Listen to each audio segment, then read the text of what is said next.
Is it just me, or is this coronavirus starting to get old? Hi, I'm Ron Price, and boy, you can just see it on people's faces, the tension, the friction, the impatience, if you will. And I just know that relationships are struggling these days. You put people in close confines and abundant time together. The flaws, the faults, and the shortcomings of each one are going to come into play, and usually with ugly results. So I want to share with you today a tip that I wrote about in Play Nice in Your Sandbox at Home. It's simple yet powerful. The L in the play model in the at home book is look for the good. Again, when you're with other imperfect human beings, it is so easy to see the negative side of them. In fact, I often challenge people, take a minute and write down 3 to 5 complaints about somebody in your life that you're close to. 3 to 5 negatives, things you don't like about them. Okay, go. And then I'll say, all right, now take a minute and write down 3 to 5 positive qualities about that person. Go. And then I'll ask, which list is easier to write? Well, I guess that depends on the health of the relationship and maybe the focus you're choosing to bring to it. Are you focusing on the negative? They're there. They're easy to spot. Are you focusing on the positive? They're there also, just maybe not as easy to spot sometimes. So I want to tell you a story. This is a story I recently heard about a high school student. Well, high school student name only. He was as likely to skip class as a 10 class. His grades were nothing to brag about. But his mom said, hey, I want you to take the SAT. I think out here we use the ACT. Back in Rhode Island, when I was at that age, we took the SAT.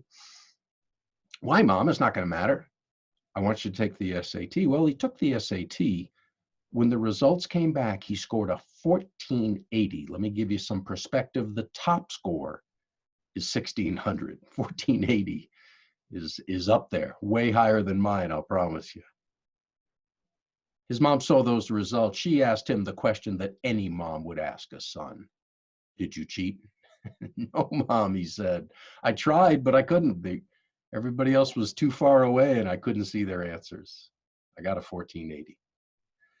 Well, I'll tell you what, that shook him in a good way. He said, whoa, if I scored a 1480, maybe I'm smarter than I thought I was. Maybe I ought to start applying myself. And so he did. He started attending class much more regularly. He started hanging out with kids that were striving to go someplace in their lives, not just dilly-dallying. Is that the word I'm looking for? Through life. He applied himself well enough that he was accepted into a community college. He applied himself there well enough to get into a 4-year college.